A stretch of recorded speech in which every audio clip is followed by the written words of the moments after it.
এই যে দেখেন কিছুদিন আগে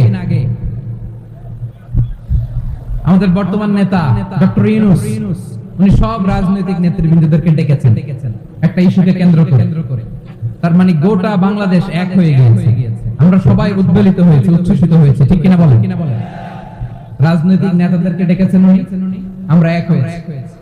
এরপর ধর্মীয় অঙ্গনের যে লিডাররা বিভিন্ন ধর্মের, শুধু মুসলিম না, সবাইকে ডেকেছেন, আমরা ঐক্যবদ্ধ হয়েছি। এটাকে বলে ন্যাশনাল ইউনিটি, জাতীয় ঐক্য। যে কোনো ধরনের কনস্পাইরেসি, ষড়যন্ত্র, আধিপত্যবাদ মোকাবেলায় জাতীয় ঐক্যের চেয়ে মোক্ষম হাতিয়ার আর নাই। আমাদের একটা প্রতিবেশী দেশ আছে, আমরা আমাদের দেশ নিয়ে যত ভাবি তারা তার চেয়ে বেশি ভাবে। কথা বুঝতেছেন না? আরো ভেঙে বলতে হবে। হ্যাঁ, আমরা আমাদের দেশ নিয়ে যত উদ্বিগ্ন, এদের আরো টেনশন বেশি। বলেন আমাদের দেশে শান্তি আছে না নাই? আমরা হিন্দু মুসলিমে কখনো দাঙ্গা লাগে? আসতে বলেন কেন লাগে? ওদের পূজা পার্বণে আমাদের মাদ্রাসার ছেলেরা যে পাহারা দেয়, চিল্লায় বলেন ঠিক কিনা?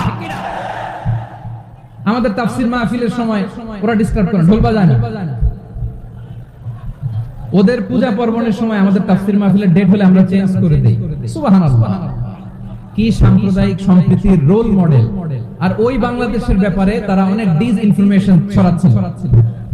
ভারতের অনেকগুলো গণমাধ্যম, আমি জেনারেলাইজ করব না, আমাদের প্রতিবেশী দেশের সব গণমাধ্যমকে আমি দোষ দিতে চাই না, অনেকগুলো গণমাধ্যম তারা ডিসইনফরমেশন শেয়ার করেছে।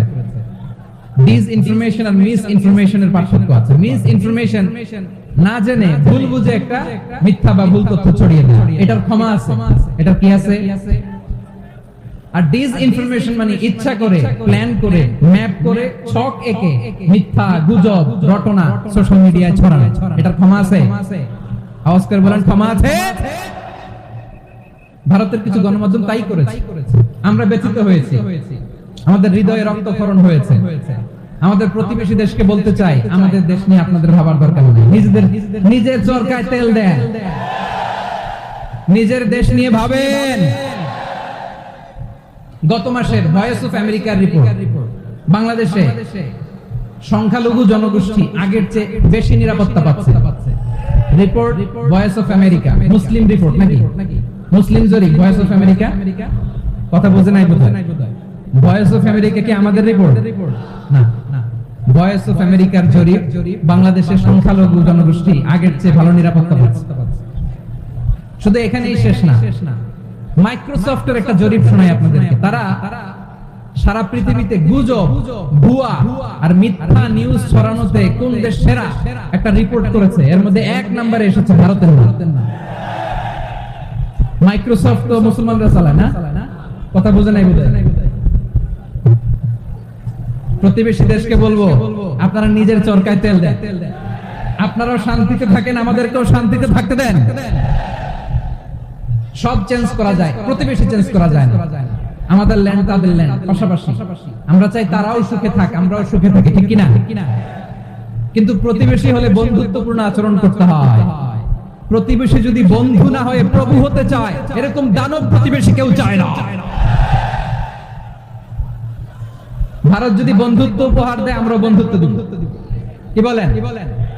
তারা যদি বন্ধু সুলভ আচরণ করে, আমরাও বন্ধুত্ব উপহার দেব। কারণ আমাদের পররাষ্ট্র নীতি হচ্ছে সবার সাথে বন্ধুত্ব, কারোর সাথে বৈরিতা নেই। আলহামদুলিল্লাহ, কত চমৎকার পলিসি আমাদের। আমরা নির্বিবাদী, আমরা Bengali, we are proud of that. এজন্য আমরা গর্ববোধ করি। আমাদের পররাষ্ট্র নীতি সবার সাথে বন্ধুত্ব, কারোর সাথে শত্রুতা নয়। তাই প্রতিবেশী দেশকে বলবো, আমার ভাইয়েরা, আপনারাও আমাদের ভাই, বন্ধুত্ব দিলে বন্ধুত্ব পাবেন। বন্ধুত্ব ইজ ওয়েলকাম, দাদাগিরি নয়। বন্ধুত্ব ওয়েলকাম, দাদাগিরি নয়। Loud and clear. ভারত যদি বন্ধুত্ব দেখায়, বন্ধুত্ব পাবে। কিন্তু ভারত যদি বাংলাদেশে আধিপত্যবাদ বিস্তার করতে চায়, বাংলাদেশের 18 কোটি জনগণ সেটা রুখে দেবে। ভারত যদি গৌর গোবিন্দের ভূমিকায় নামতে চায়, দেশের 18 কোটি মুসলমান শাহজালালের ভূমিকায় নামবে। প্রিয় ভাইয়েরা, আমরা বন্ধুত্বে বিশ্বাসী, শত্রুতায় নয়, ঠিক কিনা বলেন? আল্লাহ আমাদেরকে বোঝার তৌফিক দান করুন। তাহলে এই যে তারা বলেছে এদেশে সংখ্যালঘুরা কষ্টে আছে, দুঃখে আছে, এটা কি ঠিক? বলেন এটা কি ঠিক? না, তারা ডিসইনফরমেশন শেয়ার করে, সেটা ঠিক নয়। আমার প্রতিবেশী বন্ধু রাষ্ট্রকে বলবো আপনারা এটা করবেন না, এটা করবেন না। আমরা শান্তিতে আছি, আপনারাও শান্তিতে থাকেন, আমাদেরকেও শান্তিতে থাকতে দিন। এই যে চিটাগাং এর অ্যাডভোকেট আলিফ হত্যাকাণ্ডে গোটা বাংলাদেশ আমরা ধৈর্যের পরাকাষ্ঠা দেখিয়েছি, চিল্লায় বলেন ঠিক কিনা? আমাদের নেতা আমাদেরকে ডেকেছে, আমরা শান্ত থেকেছি, আমরা শান্ত থাকতে চাই, আমরা ঐক্যবদ্ধ থাকতে চাই। যে কোন ষড়যন্ত্র রুখে দেওয়ার জন্য ঐক্যবদ্ধ প্রচেষ্টার কোনো বিকল্প নেই। এবার আওয়াজ করে পেকুয়ার ভাইয়েরা বলেন আমরা ঐক্যবদ্ধ জীবনযাপন করতে চাই কি চাই না? আল্লাহ তাআলা সে নির্দেশনাই দিচ্ছেন। আল্লাহ তাআলা ইরশাদ করছেন, ওয়া'তাসিমু বিহাবলিল্লাহি জামিআন ওয়া লা তাফাররাকু ওয়াযকুরু নি'মাতাল্লাহি আলাইকুম إن كنتم أعداء فألف بين قلوبكم فأصبحتم بنعمته إخوانا وكنتم على حفرة من النار فأنقذكم منها كذلك يبين الله لكم آياته لعلكم تهتدون الله أكبر পড়েন। আল্লাহ বললেন ও গোলামেরা শোনো, ওয়া'তাসিমু বিহাবলিল্লাহি জামিআ, ও আমার গোলামেরা সবাই মিলে আল্লাহর রশিকে আঁকড়ে ধরো। আল্লাহর রশি হলো ইসলাম, আল্লাহর রশি হলো কোরআন।